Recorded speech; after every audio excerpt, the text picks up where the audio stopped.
चीनी अर्थव्यवस्था अपने पतन की ओर।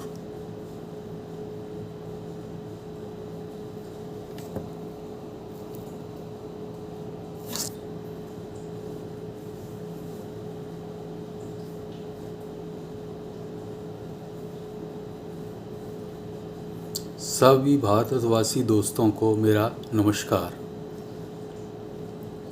आज इस वीडियो में मैं एक प्रमुख विषय जो लोगों के विचार में काफ़ी आ रहा है, परंतु वो इसका कोई क्लियर निर्णय नहीं कर पा रहे हैं कि चीन की अर्थव्यवस्था क्या टूट जाएगी या वो और मजबूत होगी।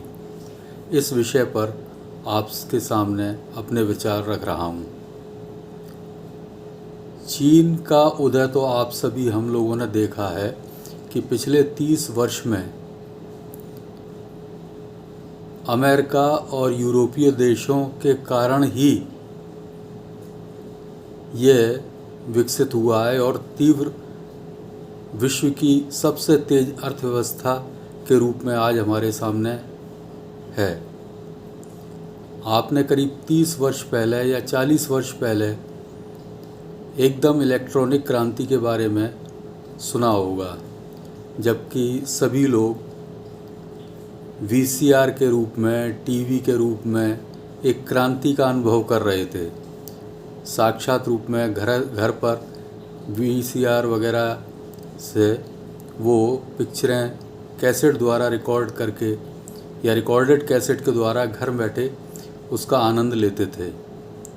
उस समय जापान की 2-3 प्रमुख कंपनियां थीं, जिसमें सोनी प्रमुख थी और सोनी थी, पैनासोनिक थी और दक्षिण कोरिया की सैमसंग कंपनी थी जो कि मशीनरी में आगे थी।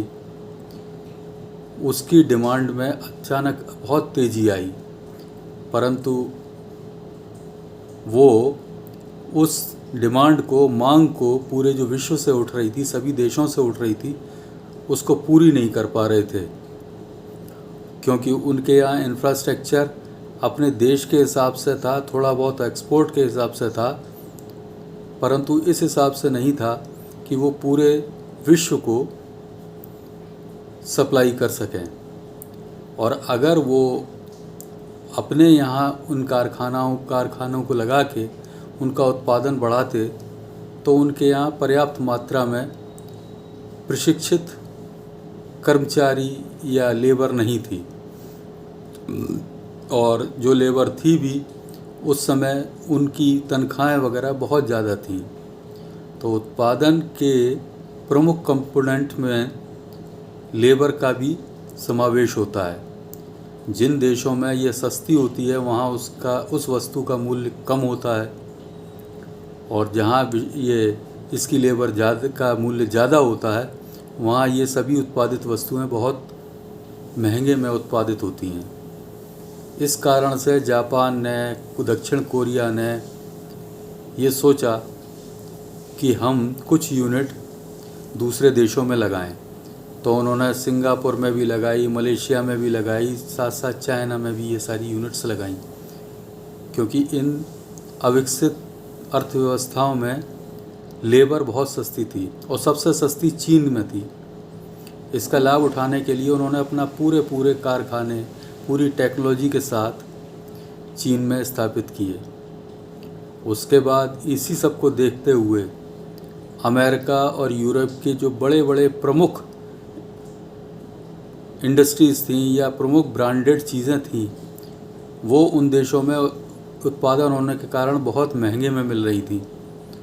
तो जैसा कि एक व्यावसायिक सोच होती है कि जहाँ उत्पादन लागत सबसे कम हो वहाँ उसका उत्पादन करना चाहिए, वहीं पे ये सारे मैन्युफैक्चरिंग उद्योग पलायन करते हैं और केंद्रित हो जाते हैं। तो चीन उन्हें सबसे सही देश लगा।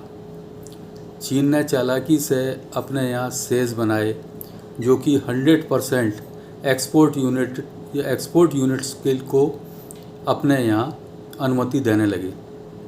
एक्सपोर्ट यूनिट का तात्पर्य होता है कि वहाँ पर आके कोई भी देश अपनी यूनिट्स लगा सकता है, उनका उत्पादन कर सकता है, उस देश का या स्थानीय प्रदेश की सस्ती लेबर का लाभ उठा सकता है और पूर्णतः एक्सपोर्ट ओरिएंटेड होने के कारण वो वहाँ से पूरे विश्व को एक्सपोर्ट कर सकता है। परंतु चीन ने अपना स्वयं का जो स्वदेशी बाज़ार था उन सभी वस्तुओं के लिए बंद रखा। तो चीन में जाके आप उत्पादन तो कर सकते हो, लेकिन आपको वहाँ से सारा उत्पादन दूसरे देशों को एक्सपोर्ट करना पड़ेगा। ऐसी यूनिट्स वहाँ लगी। उसके बाद चीन ने जब देखा कि यहाँ ज़्यादा लोग आने लगे तो उन्होंने एक और शर्त बढ़ाई कि आपको वहाँ की छोटी यूनिट्स या छोटे उद्योग में से कोई भी इंडस्ट्री या कोई भी कंपनी से समझौता करना पड़ेगा, तब आप चीन में वो उद्योग लगा पाओगे।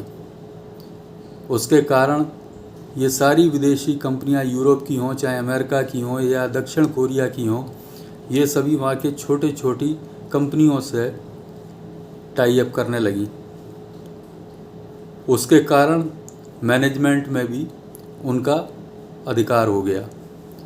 अब वो बहुत सी शिकायतें ये आईं कि वो टेक्नोलॉजी का चोरी कर रहे हैं और रेप्लिका बना के एक ग्रे मार्केट में उन चीज़ों को सस्ते मूल्य पर बेचने लगे।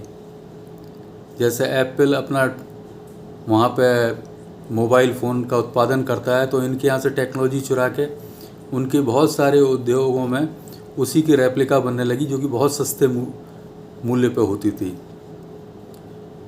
उसके कारण पहले ये सारी इलेक्ट्रॉनिक की वस्तुएं एक उच्च वर्ग में या हाई मिडिल क्लास के लिए सुलभ होती थी। चीन ने उसके लिए पूरा बाज़ार ढूंढा, जो कि अफ्रीका के 54 देश थे। वहाँ पे इनकी सस्ती से सस्ती मूल्य में ये अच्छी टेक्नोलॉजी की रेप्लिका बना के सारा माल वो बेचने लगा। इन देशों में बहुत मांग बढ़ी, तो इनका इस चीज़ का प्रोडक्शन बढ़ गया, एक्सपोर्ट बढ़ गया चीन का। अब अमेरिका और यूरोपियन देश तो ये समझते थे कि हमारे यहाँ जो चीज़ समझिए कि 100 रुपये में पैदा होकर हमारी जनता को मिलती है, वो उसकी यूनिट हम अगर चाइना में लगाते हैं तो वही चीज़ हमें 40 रुपये में मिल जाती है। तो उन्हें वो 60 रुपये का लाभ उस समय बहुत अच्छा लगा। तो वो एक जाइंट के रूप में चीनी अर्थव्यवस्था को अप्रत्यक्ष रूप से बढ़ाते रहे और वहाँ पे अपनी यूनिटों का भी अगर वो उत्पादन करते थे तो उसका लाभ ज़्यादा से ज़्यादा चीन की अर्थव्यवस्था को पहुँचता था। साथ साथ इनकी स्थिति ऐसी हो गई कि एक व्यक्ति जो पेड़ की उस डाल पे बैठा हो जिसको वो स्वयं ही काट रहा था,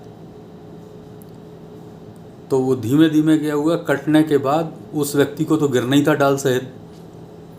वैसी स्थिति इन सारे यूरोप के देशों की हो गई और अमेरिका की हो गई कि ये सारा के सारे आयात के रूप में सारी वस्तुएं चीन से मंगाने के लिए बाध्य होते चले गए, क्योंकि इन्होंने उन सारे उद्योगों की सारी उत्पादन की यूनिटें अपने देश से शिफ्ट कर दी थी।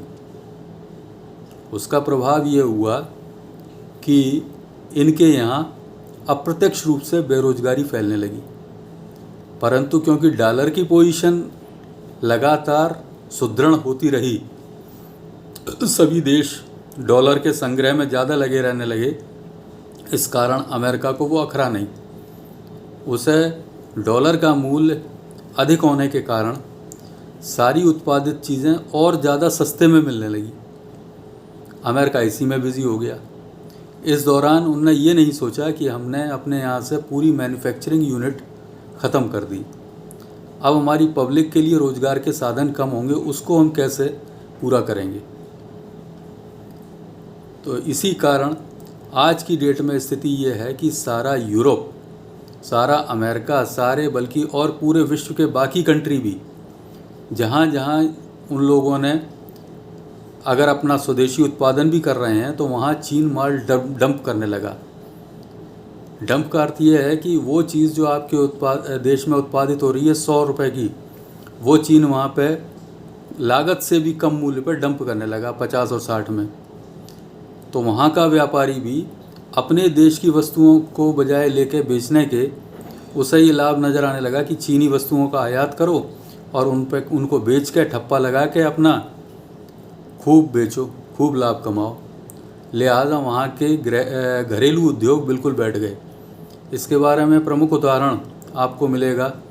भारत की स्टील इंडस्ट्री कांग्रेस शासन के अंतिम दिनों में बिल्कुल बैठ गई, बिल्कुल उसका उत्पादन कम हो गया, जबकि भारत में स्टील प्रचुर मात्रा में उपलब्ध है।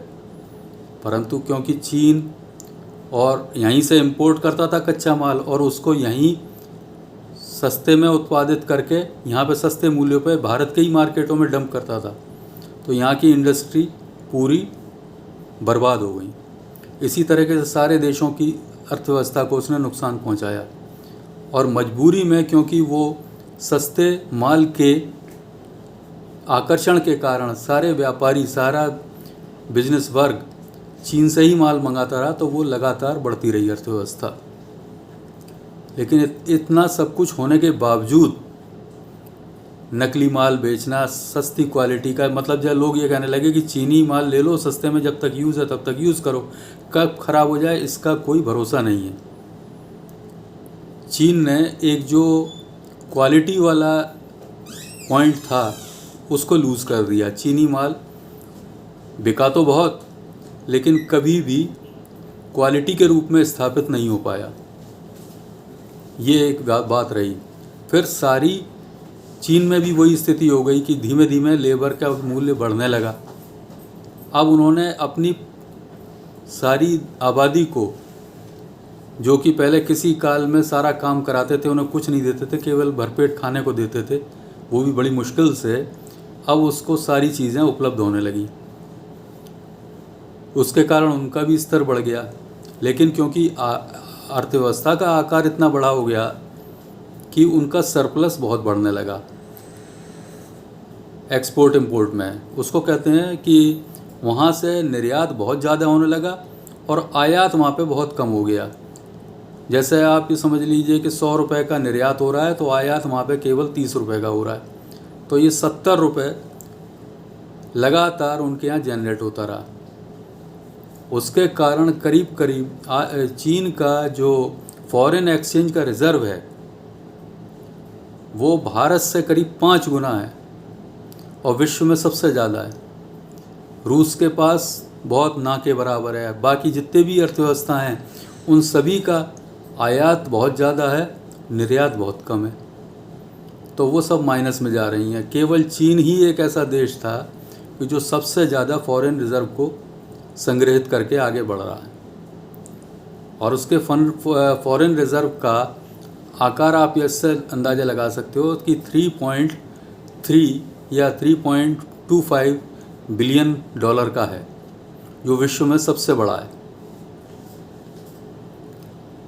अब उसने सोचा कि कैसे इसका उपयोग अपनी विस्तारवादी नीति के लिए किया जाए। चीन के साथ एक बहुत बड़ी समस्या ये है कि वो लोग अपनी जो हान जाति है उसी को पूरे विश्व में सर्वश्रेष्ठ मानते हैं और अपने चीन को वो सबसे बड़ा देश और सबसे ज्ञानी ध्यानी सब कुछ मानते हैं। तो उनकी नीति एक कहलाती है वन चाइना, कि पूरा विश्व चाइना है, चाइना जहाँ तक है वहाँ चाइना को कोई रोक नहीं सकता, कोई इसको टोक नहीं सकता। तो उसने अपने सारे जितने भी लगे हुए पड़ोसी देश हैं उनसे दुश्मनियाँ करना शुरू कर दिया।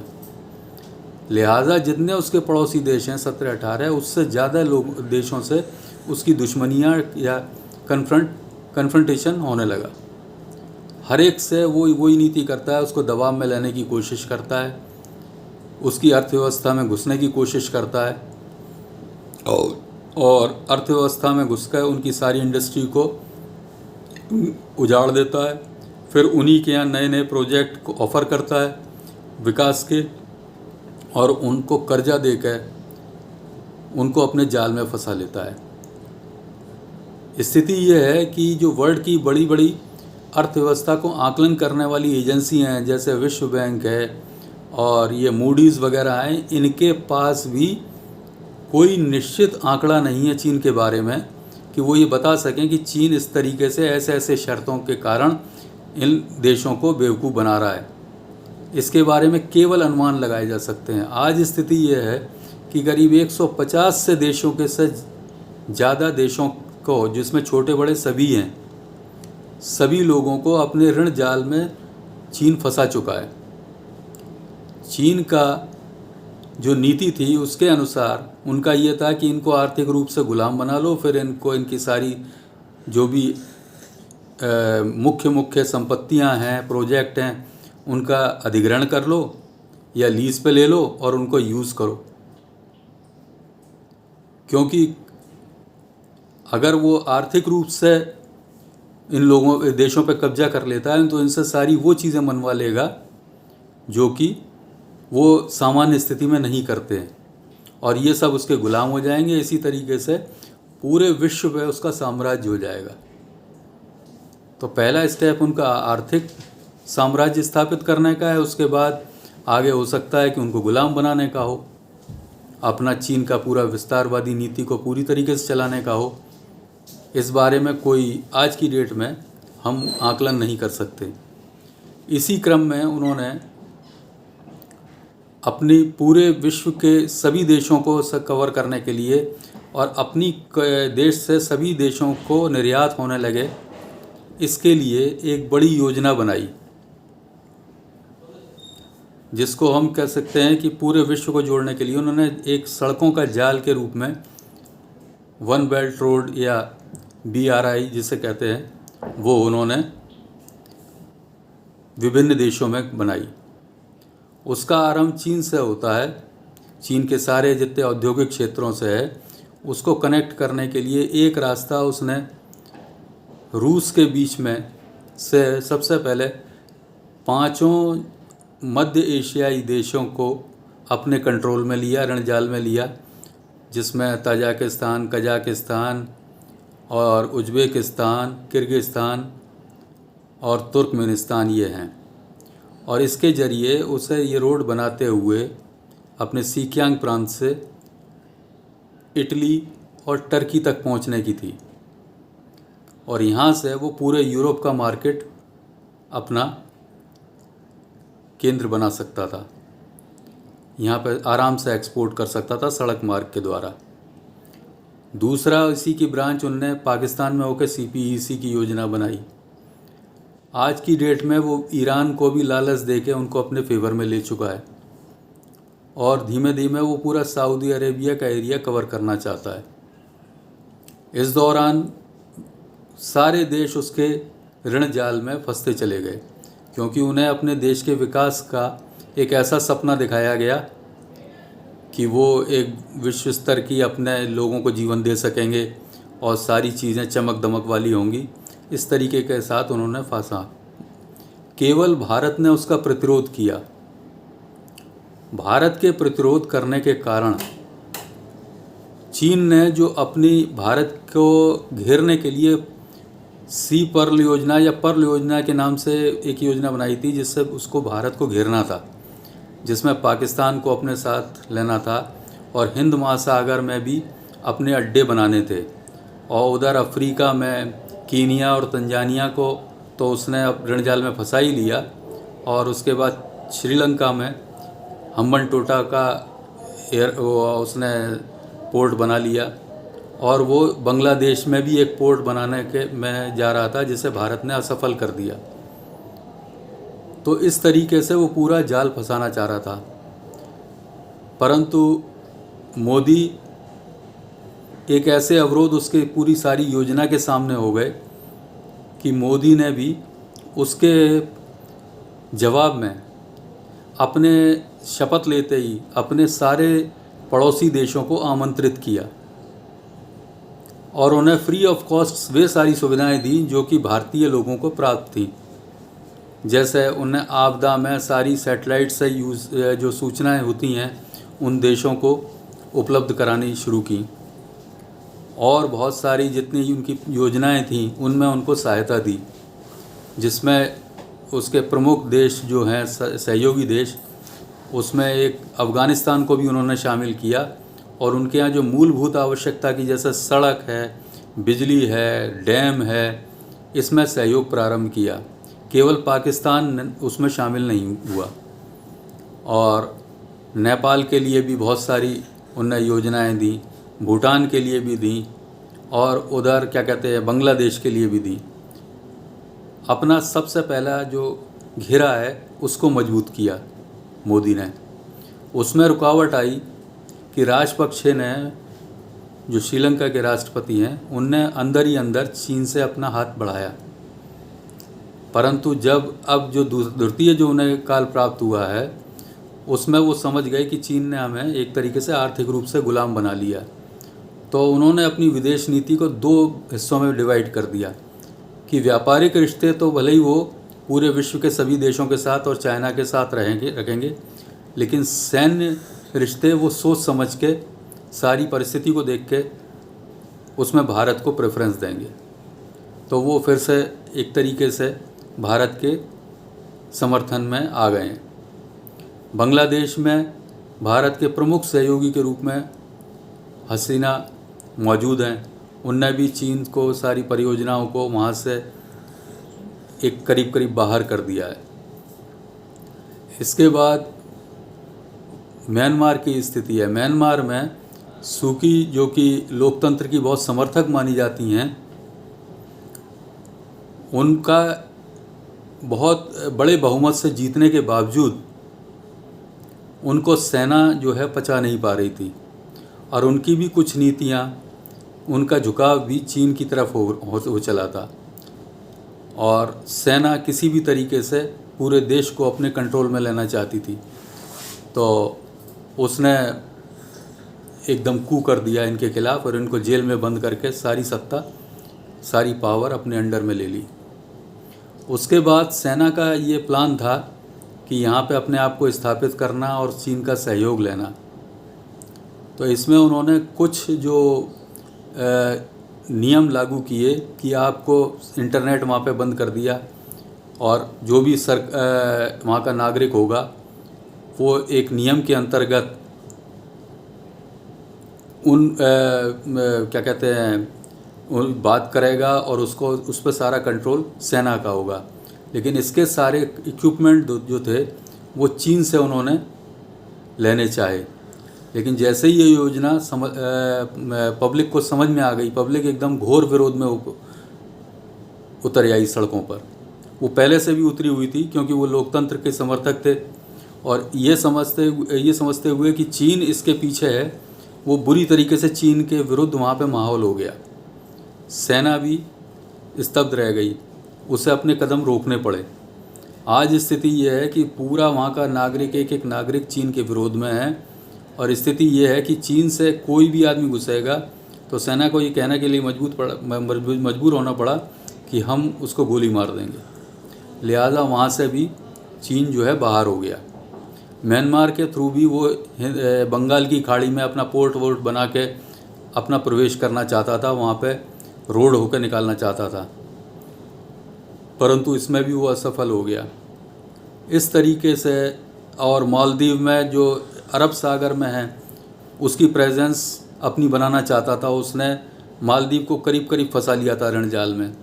भारत ने उसे $5 करोड़ दे के, मोदी ने उनका सारी आर्थिक स्थिति को सही किया, जो भी उनके ऊपर लोन चढ़ा था वो उतारा, और अब वो भारत के फेवर में है। वहाँ पे भारत के विदेश मंत्री का भी दौरा हो चुका है, मॉरिशस में भी दौरा हो चुका है। मॉरिशस इनको, मालदीव को करीब $5 करोड़ की सहायता दी, और मॉरिशस को $10 करोड़ की सहायता दी गई, जिससे ये भारत के मजबूत स्तंभ के रूप में हिंद महासागर में मौजूद रहें, अरब सागर में। तो यहाँ से भी चीन बाहर हो गया। इस तरीके से भारत के पास जितने भी कंट्री थे, बल्कि और ज़्यादा वियतनाम ने को तो भारत ने ब्रह्मोस तक एक्सपोर्ट किए हैं, और चीन की हालत ख़राब है उसके कारण, और वो लड़ाकू भी बहुत हैं। उसके बाद वहाँ से लगने वाले जितने भी कंट्री हैं, फिलीपींस तक, सिंगापुर, वो सब भारत का ज़्यादा समर्थन करते हैं, परंतु अंदर ही अंदर वो भी चीन के रणजाल में फंस चुके हैं। यहाँ तक की स्थिति आपको चीन के फेवर में सारी लग रही होगी। और थोड़ा सा प्रतिरोध भारत की तरफ से लग रहा होगा। इसका एक टर्निंग पॉइंट सारा ये तब उत्पन्न होता है कि चीन ने 150 देशों में करीब अपना 1.63 बिलियन डॉलर का इन्वेस्टमेंट किया है या ऋण दिया है अपने जो रोड वाले प्रोजेक्ट को मिला के। लेकिन वो सब अधर स्थिति में है। रोड वाला प्रोजेक्ट कहीं भी पूरी तरीके से अभी चालू नहीं हुआ है, एक्टिवेट नहीं हुआ है। वहाँ चीन का एक बहुत बड़ा इन्वेस्टमेंट है। और इसके बाद करीब करीब अनुमानित रूप से इन 150 देशों को जिनको उसने अपने ऋण जाल में फंसाया है, यहाँ भी चीन का इन्वेस्टमेंट काफ़ी है, बिलियन डॉलर्स में बहुत सारे, करीब करीब ये सब मिला के 1.7 ट्रिलियन डॉलर उसका फंसा हुआ है। और जबकि उसका फॉरेन रिजर्व का आकार है 3.25 ट्रिलियन डॉलर। तो आधा रुपया अपने फॉरेन रिजर्व का वो चीन जो है यहाँ लगा चुका है। वो सब सही है कि अच्छा इन्वेस्टमेंट करना चाहिए फॉरेन रिजर्व को, लेकिन अब स्थिति ऐसी उत्पन्न हो रही है कि सारे जितने भी 150 देश हैं, शायद ही उनमें कोई एक आध देश हो जो उनका ऋण लौटाने की स्थिति में हो। उन सभी लोगों ने हाथ खड़े कर दिए हैं कि साहब यहाँ पे तो कुछ है नहीं, हमारा यहाँ पे खर्चा चलाना मुश्किल हो रहा है घर का, हम आपको कोई भी पैसा वापस नहीं कर पाएंगे। आज की डेट में अंदर ही अंदर अगर देखा जाए तो चीन का नेतृत्व जो है बहुत घबराया हुआ है कि यहाँ से पैसा हमारा जो फंस गया वो निकालें कैसे, क्योंकि इनकी तो अर्थव्यवस्थाएं सारी डूबती जा रही हैं। तो बड़ी परेशानी की स्थिति में है इस टर्निंग पॉइंट पर। अगर ये पैसा सही तरह से चीन को वसूल नहीं होता है और जहाँ ये दबाव डालेगा वहाँ पे स्थानीय लोग उसका विरोध करना शुरू कर देते हैं, तो उन देशों में अपनी उपस्थिति बढ़ाना चीन के लिए बहुत कठिन हो जाएगा। और उसके लिए ये भी होगा कि वहाँ उन्हें सुरक्षा कौन सी सेना उपलब्ध कराएगी। चीनी सेना तो अपने ही झगड़ों में अपने पड़ोसियों से व्यस्त है। तो उन देशों में जहाँ की इन्वेस्टमेंट है, जहाँ की वो भूखे नंगे स्तर पर पहुँच गए हैं लोग और उनका विरोध करने लगे हैं, वहाँ इनकी रक्षा कौन करेगा। इस जाल में धीमे धीमे आगे चल के चीन फंसेगा। और जब इसका कोई रिटर्न नहीं होगा और इसके साथ साथ पैरेलल रूप में भारत भी एक मैन्युफैक्चरिंग का हब बनता जा रहा है। भारत ने अपनी तरफ से पूरे प्रयास किए हैं कि बहुत तेज़ी से अपनी भी कंपनियों को वो विश्व स्तर का ब्रांड बना रहा है। और क्वालिटी, जो कि क्वालिटी ऑफ प्रोडक्ट होती है, उसमें कोई भी जरा सा भी लूज़ नहीं पॉइंट कर रहा है। वो चाहता है कि विश्व में सबसे ज़्यादा अच्छी क्वालिटी का भारतीय माल हो, जो कि पहले चीन के लिए उल्टी इमेज थी कि चीनी माल मतलब थर्ड क्लास माल, सस्ता तो है लेकिन थर्ड क्लास है, उसकी कोई लाइफ नहीं है। ऐसी सारी इंडस्ट्रीज़ भारत में लगा रहा है। और चीन का जो अभी तक अर्थव्यवस्था बढ़ी है वो छोटी मोटी घरेलू चीज़ों से बढ़ी है, जिसमें आपका प्लास्टिक का सामान, खिलौने, मूर्तियाँ, इस तरीके का सामान ज़्यादा है। कोई भी तकनीकी सामान एक्सपोर्ट करने की स्थिति में ना तो चीन पहले था ना आज की डेट में है। वो ये छोटी छोटी चीज़ों से ही पैसे वाला बना है। जबकि भारत जिन इंडस्ट्रीज़ को लगा रहा है उसमें पूरा ये बड़े जो लॉकहीड कंपनी, बोइंग कंपनी यहाँ पे अपना इंफ्रास्ट्रक्चर लगा रही हैं, जो कि बड़ी बड़ी छोटी वस्तुओं के मुकाबले हज़ारों गुना ज़्यादा महंगी होती हैं और क्वालिटी की होती हैं और जिनकी डिमांड हमेशा पूरे विश्व में बनी रहेगी। ऐसी वस्तुएं भारत से जब एक्सपोर्ट होंगी तो चीन तो चारों खाने चित्त हो जाएगा। उनका व्यापार वैसे भी घट जाएगा, क्योंकि पूरे विश्व के सामने जो ज़्यादातर जो देश अपने आयात करते हैं, उनका सबसे पहला मोटिव है कि सस्ती मूल्य पे अच्छा माल, हमें तैयार माल मिले। तो उसके विकल्प में के रूप में भारत की अर्थव्यवस्था तेज़ी से उभर रही है। और भारत ने उन सभी देशों को अपनी भी इंडस्ट्रीज़ लगाने के लिए बहुत सारे प्रोत्साहन दिए हैं।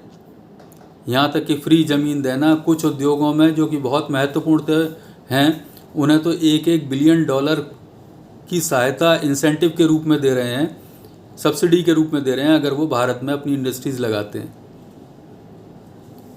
तो सारा बेस जो अभी चाइना में आपको दिख रहा है वो सारा बेस भारत की तरफ आकर्षित होने की पूरी संभावना है। उस स्थिति में विश्व के उत्पादन का केंद्र, हर प्रकार का हब भारत बनने की स्थिति में, तब चाइना, क्योंकि चाइना भी एक बड़ा देश है, उसकी भी आबादी करीब 140 या 45 करोड़ है, वहाँ पे अगर उद्योग नहीं रहेंगे तो उनके देश की आबादी का रोजगार का साधन क्या होगा? फिर वही पुरातन स्थिति में पहुँच जाएगा। यहाँ चाइना के पास खाने के लिए नहीं होता था तो वो सारे कीड़े मकोड़े खा के उनका सूप बना के अब जीवित रहते थे, उस स्थिति में पहुँच जाएगा। वो स्थिति लगभग ऐसी होगी जिसे कॉमेडी के रूप में हम इस तरह कह सकते हैं कि चीनी जो ड्रैगन है, जो अभी भयंकर रूप में दिख रहा है, वो सिकड़ कर अगर उसकी अर्थव्यवस्था डूबी तो एक छोटा मोटा सांप हो जाएगा, ना जिसके विष होता है ना कुछ होता है, और ज़्यादा सिकुड़ा तो वो केंचुआ हो जाएगा। ऐसा मेरा मानना है, मेरा आकलन है कि यह स्थिति आने वाले वर्षों में आपके सामने स्वयं परिलक्षित होगी और आप चीन का पतन देख सकेंगे। नमस्कार।